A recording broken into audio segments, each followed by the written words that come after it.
Hello, Mavs fans. Welcome to Pod Mavericks After Dark. This is Kirk Henderson and Josh Bowe. We are coming to you at 8:30 on Tuesday, September 11th. Josh, how you doing, buddy? I'm doing pretty good. You never forget, but it's September 12th. Yes. Not September 11th. Did I say September 11th? You did say September 11th. I was literally staring at the thing. It's okay. Just, I'm sorry. I shouldn't even brought now. I've derailed the podcast. This is the point in the off season where we are, to be quite candid with you. There's just a whole bunch of like us trying to figure out what to talk about. I'm waiting for like the other shoe to drop for Blue Wire to be like, hey, you guys aren't posting twice a week like you said you would in our contract.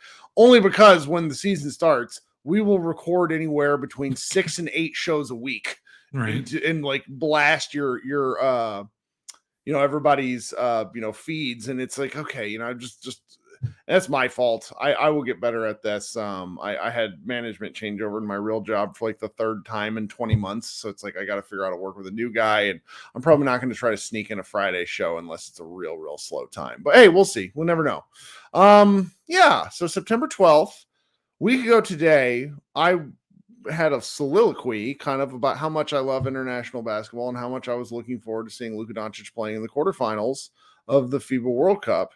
And it's somehow only been a week, though it feels like it has been much longer, and a whole lot has happened. So for those of you who you all obviously know this, the Slovenian national team lost to Canada in the quarterfinals in a very contested, odd game. So I think that as the games get more tight, it became really clear that the quality of refereeing varied so widely from game to game. And my guy Matej, one of our Slovenian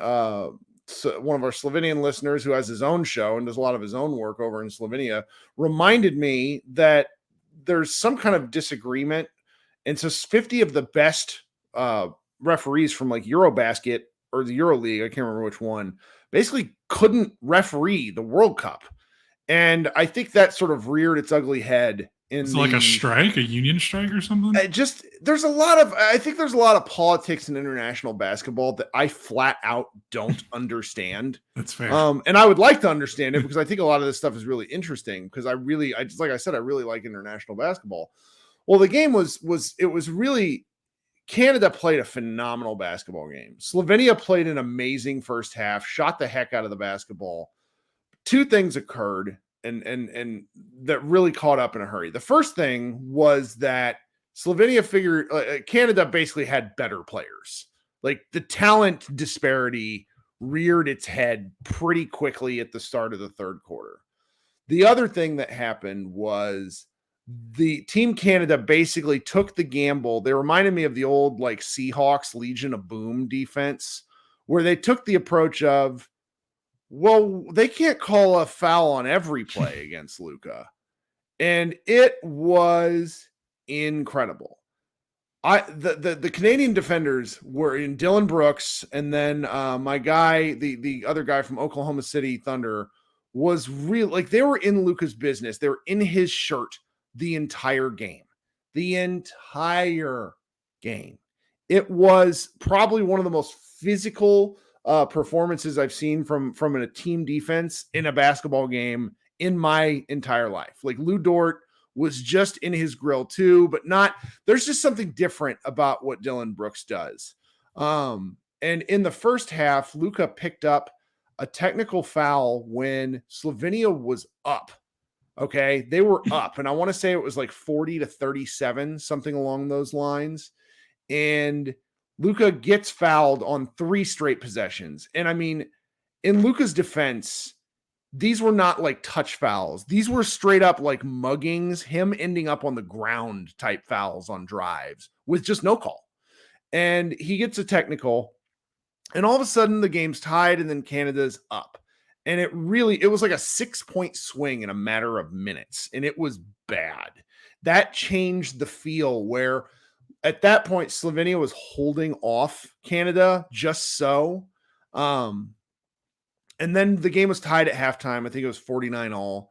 And then in the third quarter, first Shea Gilgeous-Alexander came out and he was getting the calls that Luka wasn't getting, is what I will say. But he is also a very differently built player, and he attacks people's shoulders with angles, and he's so thin in comparison. He's trying to think like I don't want to use I don't want to say anything stupid by chance, but it's like he just attacks in such a way that I understand where it's like, okay, in the NBA, all these would be fouls. In FIBA, they're 50-50, where he just got all the 50-50s, and Luka didn't get any.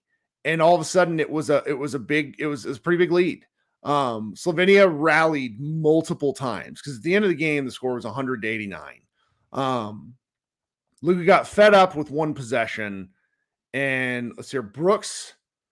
It's like Brooks got ejected, and then Luka got it. It was a big mess. And then Luka on his way off the court, and at halftime he was even doing this. He was basically yelling at, and I can't remember the guy's name, but he's essentially the Secretary General of FIBA basketball, the equivalent Brian Windhorst said of like Adam of the NBA commissioner, and just continuously was like lighting into and complaining so loudly. It was a terrible look. He gets ejected. Slovenia just doesn't have the juice to come back. Yeah. And does the money sign again. The money sign thing is the thing I have lots and lots of complicated feelings about what Luka did, because when it comes to, and I've been talking about this because we as American basketball fans are used to a certain level of greatness because this is our, it's a North American, it started in North America, started in Canada. Mm-hmm.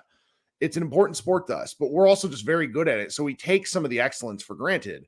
When, Slovenia, a country of 2 million people, prideful group of people, very, very into their team as they ought to be. All these people can do math. You only have a certain number of bites at the apple with a transcendent superstar like Luka. Luka's going to give you a chance every time. And Luka knows there's only so many bites at the apple that he's going to have at these international play. I know Eurobasket seems to be the one where there's the most pride on the line, but he's talked about wanting an Olympic medal. He's talked about wanting, to win at FIBA. These international competitions matter to him. So I understand the passion. What I don't like, though, is that money sign. That there's just a bridge too far. And basically that ejection prompted from a lot of Mavericks fans, and I'm curious from our European followers what you felt. Send me a message. I'm curious what you thought, because honestly, a lot of the messages I was seeing on my timeline were in Slovenian, and the Google Translate thing wasn't working that day. So I couldn't tell what people were thinking. And I know after the game, there was a brief an attempt at a scandal. Sorry, I needed a drink. Where Hoops Hype, or one of these idiot aggregator sites, basically tried to imply that Luka skipped the media availability. He didn't skip the media availability. He skipped what's called the mixed zone. Grant Afseth from Dallas Basketball was there and said Luka never did it. Because why would he? He's going to take all the attention from the guys that are kind of lesser known players. It's very similar to the way the media setup looks at All-Star Game, where it's just like there's just a flood of people and podiums. And so it's really something. And so after the game, overnight, our guy Jack wrote the definitive column. Sorry, Tim Cato. He wrote it first about sort of Luka needing to grow up, really going back in time, pulling a lot of his quotes. And I suppose that's sort of where, I've been talking for almost like 5 straight minutes. That's sort of where I would like to kick it to you, because I just have a whole lot of thoughts on this. I've never been a big fan of it. And just his attitude towards officials on the court. Mm-hmm. And it's never been like in defense of officiating. Like I've never I mean, there are certain times where it's like, okay, Luka, that like you're wrong on this. Like, it's never been more about like the what call is right and what call is wrong. It's more just about him trying to control his emotions because it's gotten to the point now where it doesn't matter if he's right. He needs to find a way to work through this, and because it's going to hurt him on the court, and it's you know, you get thrown out of a game. He couldn't, you know, Slovenia tried to make a run after he got ejected, like, and they couldn't do it because, you know, he was on the floor. Not to say that they were going to, like, you know, tie the game up or take the lead with if he didn't get ejected. Like, that game was already kind of veering out of control for Slovenia, but you never know. And, you know, once you start getting ejected out of games, once you start relying on the NBA rescinding technical fouls so you don't get suspended and do or die games that the team needs to win to make the playoffs, which is what happened last year. He would have been suspended that Sacramento Kings game that they won right before they sat everyone, but they rescinded his 16th technical. Like, that's when it's like, okay, like you're starting to harm not only the team, but, you know, yourself and your production. And it's just, I think what's crazy about it, I mean, it started pretty much day one. And, you know, a lot of people love, like, whenever this gets brought up, it's like, oh, well, LeBron complains every single call. And it's like, guys, LeBron is 38 years old and he's been in the league for like 20 years. You know, Luka was a 19-year-old who had barely, you know, hasn't played an NBA game yet. And he was talking to officials like he was a 12-year vet. And I understand part of it is because he's been a pro for so long, but, like, you know, he's earned the reputation. And now the worst part of it is it's hard to, once you get that reputation, it takes a lot of work to undo it. And he's at the point now where even if he shuts up, he's probably still going to have that reputation for a couple of years. Well, that's what made, like, the Canada game particularly interesting is he is like, so him and SGA are just an interesting counterpoint because they play so, like, they both have similar unbelievable feels for the game, but the way they use their athleticism is so different. And Luka is simply in that Shaq Giannis mold where he is unreffable because the physical contact doesn't bother him. You bump Shea, his 190-pound ass or whatever he is going to go flying. That's what was incredible about watching Dylan and Dort run into Luka, is the only way Luka is going down is if he's selling the contact. Yeah. And so that's it's LeBron like, too. Yeah. It's exactly right. Exactly right. And so I just don't know what you do if you're him, because I think the real answer, and CM33 just kind of summed it up in a real basketball simplistic way that I agree with. I like the emotion. He's just got to get back on D. Yeah, that's a big thing. And that's where SGA is just such a fascinating counterpoint, because he's talked about how, like, he kind of almost goes out of his way to be like, yeah, well, the refs have a real hard job, because for the first half of last season, he wasn't getting any calls. And then that sort of became a story, and he talked about how he wasn't getting, and he's like, it's fine. I'll get my calls when I get my calls. Like, just a polar opposite approach. And it's really, it's just something I don't think there is a real answer. Where I get particularly challenged, where I don't know, like, I'm reluctant. This sounds better to talk about. Every time I type about it, I sound like a paternalistic asshole, and I don't mean to. But as a young man myself, who made plenty of idiotic mistakes between, you know, things with my wife, things with my family, I understand, like, at a certain point, there just needs to be an issue where it's like, you've got to stop mentally talking about what, you know, like, you understand what you need to do. You understand it. Luka, he says it every time. Every fucking time. He understands what to do. The thing has to be, at a certain point, you, as the NBA player, simply have to do it. Mm-hmm. And I don't know what to do from there. I think he's, like I said, I think he's earned the reputation, and I don't think he's going to get the benefit of the doubt from officials, even if he stopped complaining tomorrow and didn't complain for 12 months straight. It takes time to wean yourself off that reputation.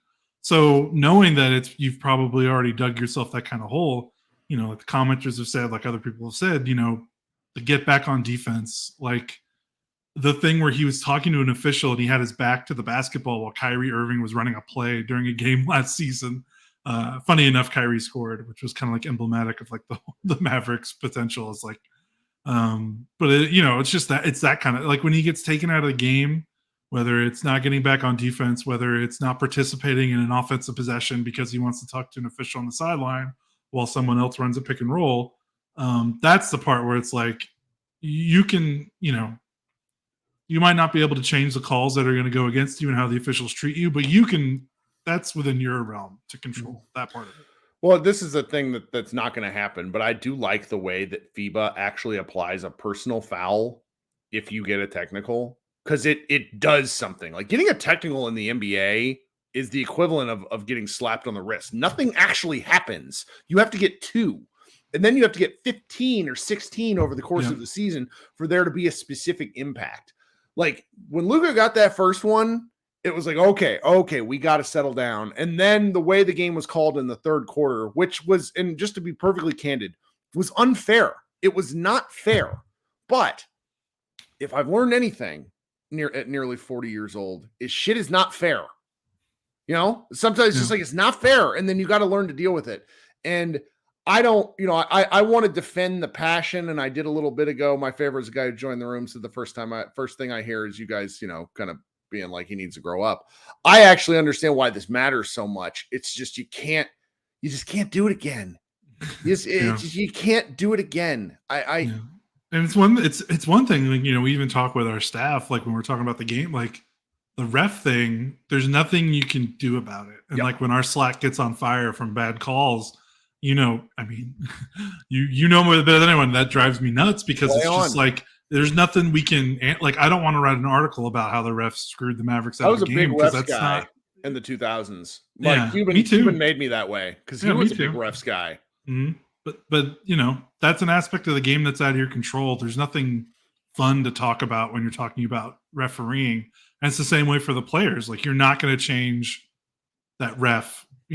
His ability to make calls or not make calls or whatever. Like you can't control him. You can only control yourself. So you just have to work on the thing that you have control over. And obviously things are not going to go your way, but you just got to find the balance, and I think there's definitely it's obviously out of balance right now. Like it's, like you said, people love the passion. There's a way he can still play with that passion for the game, but also keep himself, mentally checked in.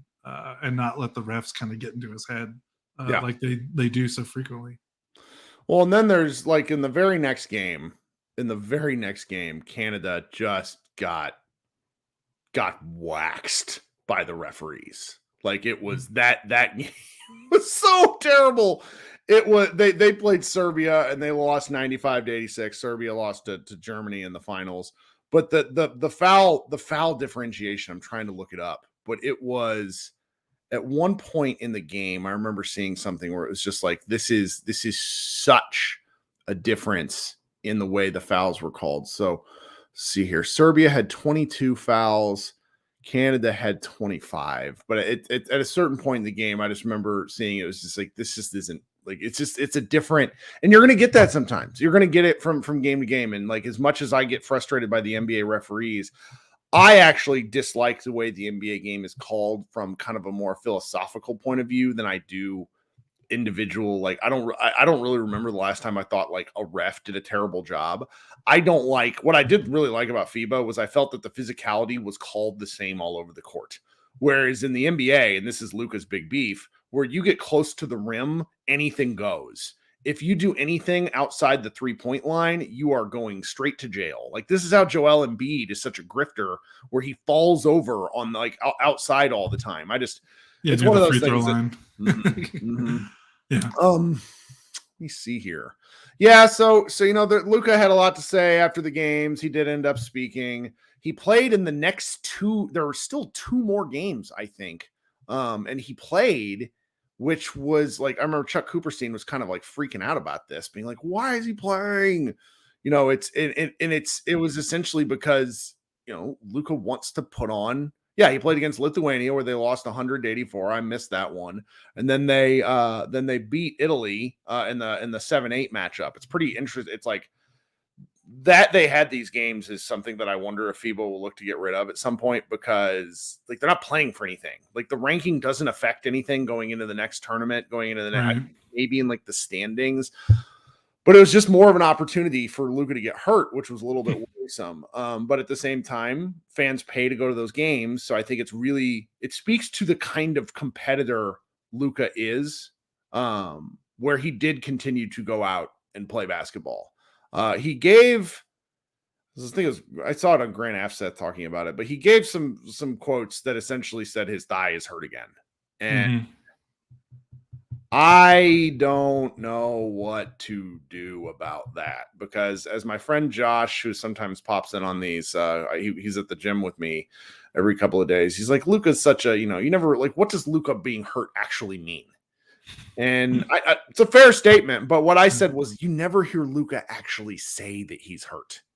He shows it. He kind of, limps around, but the actual hurt is a little bit concerning to me. What do you think?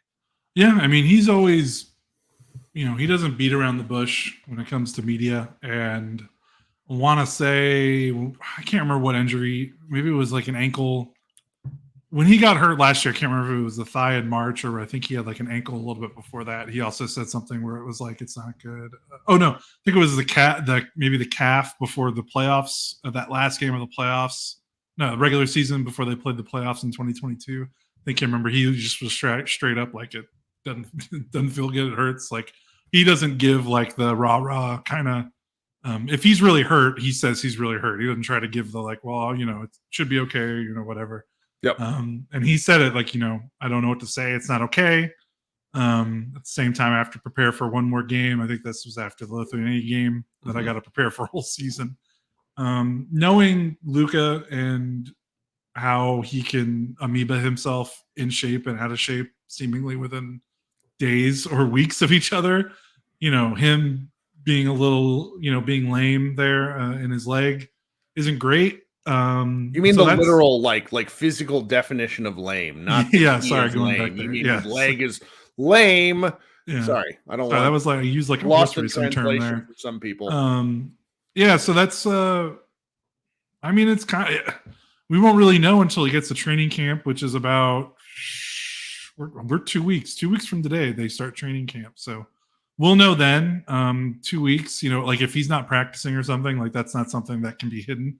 Like, we'll know right away. But, it's just not great as they're already doing this international schedule. Then he's got training camp. Then they're flying to Abu Dhabi for some games. They're going to Spain and Madrid. There's been research and, reporting backed up that teams that travel in the preseason usually start off slow, the NBA season, because, there's international travel can zap you.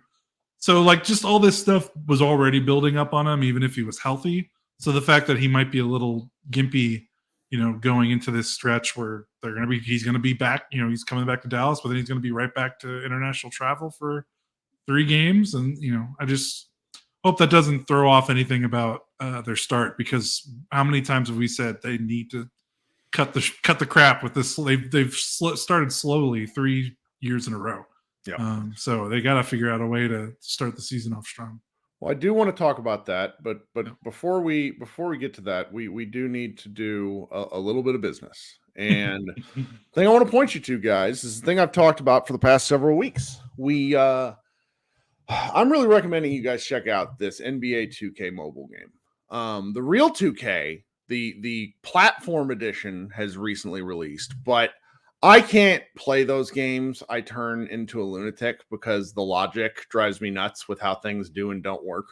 But I've really had a good time playing this ridiculous mobile game. It's fun. The graphics are fantastic. And there's a whole lot that you can do. I still have yet to test out any of the multiplayer stuff, but that's just because I'm an old coward. But I've had a lot of fun. It's gotten to the point where I look up certain things on the internet with. Oh, that's when you're in. Yeah, that's a real problem. They're always releasing kind of different in-game events to keep you coming back, and those sorts of things are fun, particularly if you just, it's something different to do on your phone. If you don't want to look at doom scrolling, I have a real good time with it. If you're kind of a hardcore basketball fan, and who wouldn't be listening to this podcast in September, I really recommend you give this thing a download. You can collect cards, you can build up your own kind of team. There's all sorts of things you can do, particularly if you're competitive, or even if you're just kind of a collector. And that's what I think is fun. I really recommend you checking this one out. Download NBA 2K Mobile free on the App Store or Google Play. And remember to use my promo code Tatum2K Mobile to redeem an exclusive Jason Tatum Pearl Tier card. That's code Tatum, Tatum, 2K Mobile. All right, guys, I'm going to cut some pre-programmed ads within our feed here. If you're listening on the podcast, if you're watching on the video, you just have to wait another second. All right, guys, we are back, and we're going to close out this podcast here. But before you do, I would really appreciate it if you did me a favor and went and hit the like button on the stream, and also hit the subscribe button for those of you who are here on YouTube. If you're listening over the podcast, please consider joining us, because once the regular season starts up, we'll be doing lots of shows. We'll be doing all of these live because we have a good time. And with at least half our shows, we end up doing, the different streams where you guys can come up here and help us make the show. Where we talk basketball and just have a good time. This is one of the things I like most about this platform, is the ability to talk basketball with my friends. And that is what I think of all of our crazy fun listeners. You had kind of briefly touched on, the importance of a good start. So we're looking at 2 weeks until training camp. Is that about right? Yeah, 2 weeks from today, September 26th. It's normally it's 27th for all teams that aren't doing the preseason international travel. But if you're one of those international preseason teams, they let you start a day early. So 26th, yeah, 2 weeks from today. And is that media day? Do we remember, or is that even before that? Media day. I don't know if we've not been told about it yet. I've not. Usually, media day is the day before the first day of training camp, and then the next day. Yeah, so. I wonder if they're going to do the fan jam this year. I don't know, because I'm asking you all the travels. You don't know the answer to any of these questions. I'm just kind of throwing them out to the board. My expectations for preseason, that's going to be interesting for us, just like the nuts and bolts of it, because we use the preseason the same way the NBA used the preseason, as a means to like tune up and like figure out how to make stuff again. We have over at Mavs Moneyball, we have a group of about 20 different people who end up writing stuff for us. And as the offseason wears on, Josh and I get consistently worse about nagging people for content, because why would you? Like, there's just nothing, I appreciate Dalton Trigg and the guys that really grind out singles and doubles for things, but I don't think I can ever do it. But when the regular season rolls around, we're pumping out stuff. And so we use the preseason the same way. We're like, all right, we're really going to start writing now. We're going to get we're going to remember how to turn on Grammarly and, write regular posts. And so I'm really interested in this preseason, because I think that, not to be contrarian here, but I'm wondering if there's something to the fact that Luka playing in some of these overseas matchups, particularly the one against Real Madrid, might sort of serve to jumpstart his season, to juice him up getting into the regular season, because that game is going to be outstanding. The two in Abu Dhabi are going to be like, I'm very curious to see how the crowds are going to be in these games. Right. Luka loves a good crowd. He's a showman. And that's something that I think gets a little bit undercovered in the NBA element, because I think people definitely pay to come and see Kyrie and Luka. But you know this because you've gone to the NBA grind. The energy in NBA arenas sometimes can suck. Like, the Mavs do a fantastic job of keeping things going, but it's tough because they're 48 games long with way too many commercial breaks and timeouts. There's not like a flow. So I don't know, maybe just there's a spot to say that, after coming off this sort of frustrating finish to the World Cup, Luka might come into these regular season preseason games with maybe another chip on his shoulder. Maybe they might just get off to a good start. Yeah, maybe. I mean, he's got a lot to motivate him. We'll say that. Like, the list of things to motivate him over the last next 6 to 12 months. It's not a short list with how the regular season went, missing the playoffs, the disappointment at FIBA, even though, that team just got devastated by injuries. He's not going to use that as an excuse. Getting injured, the officiating stuff, there's a good chance that these international games are going to be a lot of fun. And if you're looking for, these are the games that he's probably going to play in the preseason, so if you want to watch this team in the preseason with like their main guys playing, it's probably going to be in these games and not, they play one game in Dallas. I would imagine that's the game where, that's the end of the roster and the training camp invites getting their last chance. So yeah, we'll see. Right. And that's when I am hopefully hosting a Mavs Moneyball barbecue for our staff. That's right. It's a Friday. We'll see if we can actually get that together. Yeah. I mean, I'm slowly like, I am, Josh can attest to this for our Mavs Moneyball Slack. I'm turning on editor harassment mode where I'm like, hey, do you want to write the thing? And it's funny because it's just, you go to our site. There hasn't been much lately. That will change. So please come on back to Mavs Moneyball. Please, hit us up there if you have anything you'd like to see covered. I got a whole bunch of ideas. The thing about this season is there's the Mavs are now, like, particularly Luka and specific. He's just he's going to have to embrace the villain role to a degree. Yeah. I think there's a lot, like, he's going to be the odds on MVP favorite again because people want to bet on him, but it's going to be an uphill climb because one thing that goes with the complaining beyond the ref element of it is media people that are not Dallas people are sick of this. Yeah. Heard Zach Lowe on his podcast this week with McMahon once again mentioned that he's like the whiniest player in the NBA. Mm-hmm. And that's Zach Lowe, who like loves basketball, loves Luka. Yes, yeah. So. Yeah. That's just the thing to consider. I mean, I wonder if this though, like if Luka being this kind of villain, I don't know if that's right.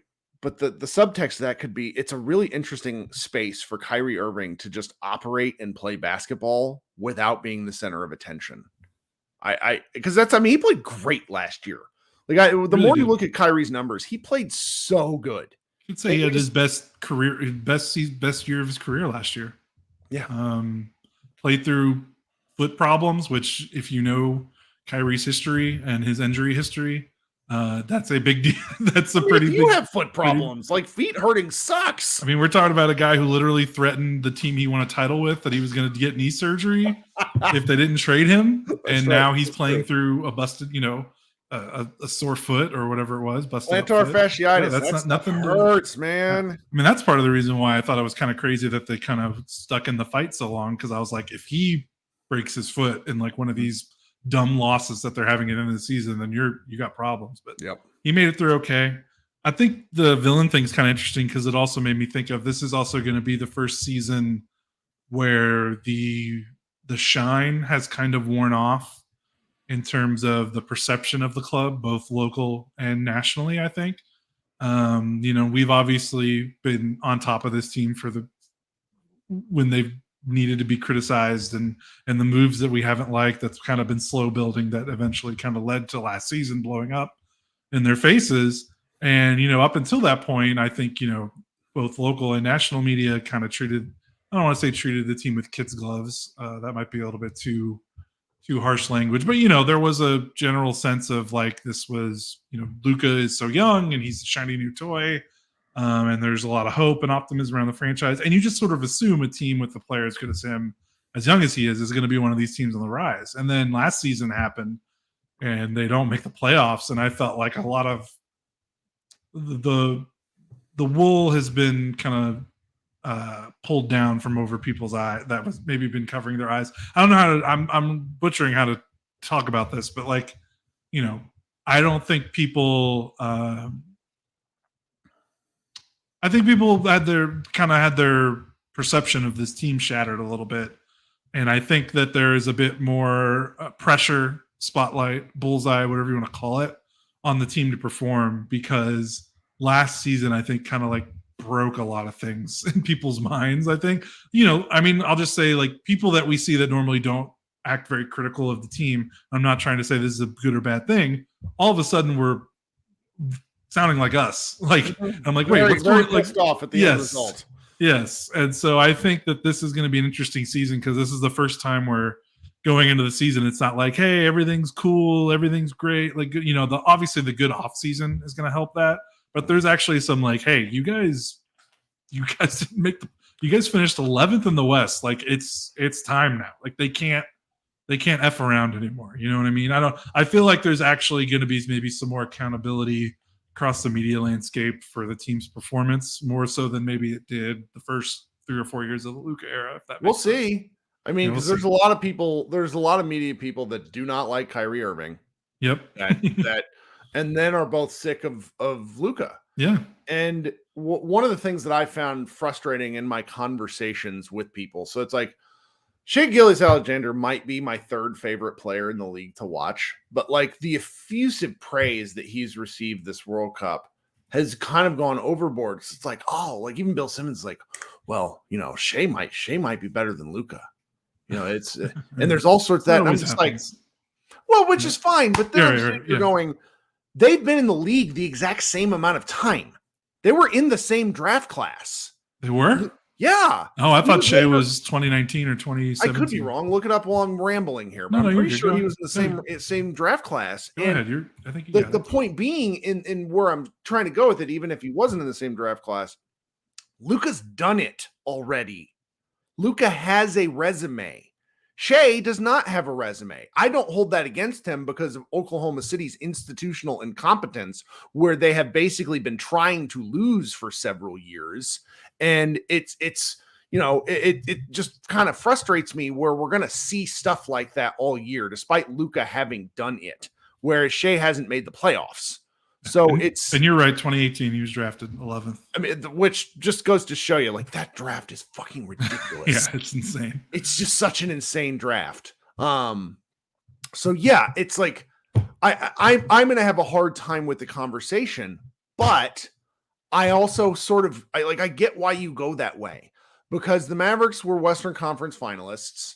And then they blew it up, and then they did the Atlanta Hawks thing a year later, and you know, everybody was really in on Trey during that Atlanta Hawks Eastern Conference Finals run. And since then, the national media has been sick of Trey. And I just hope it's not the same, because I think Luka is a more transcendent player. You know, I've made the argument that Luka could be Thanos snapped and he'd go into the Hall of Fame as potentially a first ballot guy. I think that's objectively true. Yeah. Like and you know, it's just, I hope for more. I hope that they're able to turn the narrative around, because on the one hand, they've earned this narrative, the team, Luka, etc.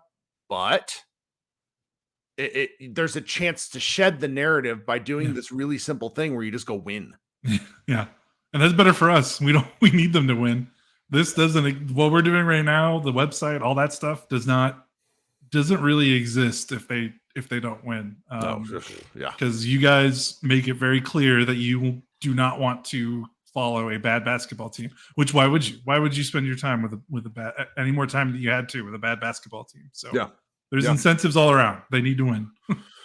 All right, we're at 38 minutes, heading into 40 minutes.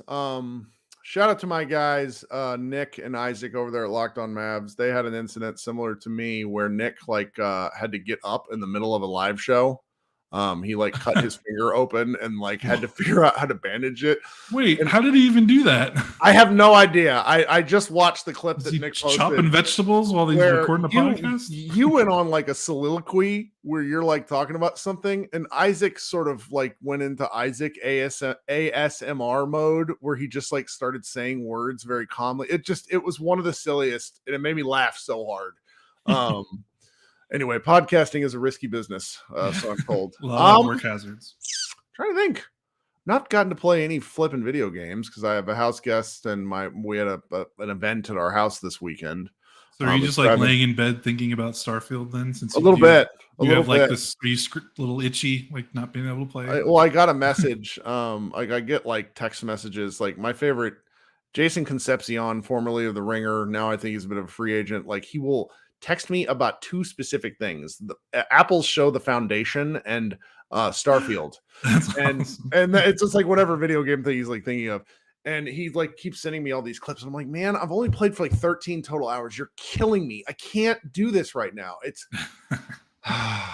this is, I don't know, but I did play. I'm still playing Breath of the Wild with the young son, and I just, oh man, Cowboy in the chat says I want to see the new Mortal Kombat. That trailer, boom, right in the like yes kind of. They know how to do it. The commercial, the new commercial with Dave Bautista, if y'all saw, that's basically like mimicking, and we know this. Well, you might remember a little bit better than me because I was still a little bit of a small fry when that mania hit. But that old commercial where everyone's yelling in the streets, Mortal Kombat. Like, I don't think people, if you weren't alive like a kid, like Mortal Kombat was like, it was a cultural, yeah, like it was a cultural touch point. It was like, an obsession. Crazy, yeah, like because it was like the thing, like it helped create the video game ratings. Like your parents don't want you to play this, and as little turd kids were like, oh, I want to play it. Like I want to see someone, I want to see a ninja rip the spine out of another ninja. Like we're little turds. That's what we want to do. Great. So yeah, so that new Dave Bautista commercial, which is basically like remaking that commercial, that hit me right. I will be critical of a lot of nostalgia bait from the entertainment industry, but I'll take that one. No, it's fun. It's fun. This is just, we're just in such, it's obviously the WGA strike, you feel for all those people, but man, we are not up for things to do. Like there are so many things to do, and I'm just like, I just don't have the hours of the day. Don't have the hours of the day. And then we get back to Mavs content, and then I really won't have the hours in the day, but right. That's the life. Okay. So, like I said, I will try to host a Friday show. If there's anything anybody wants to talk about, I really, really would appreciate it if people would continue to email me. If you don't remember, the email is podmaverickpodcast@gmail.com.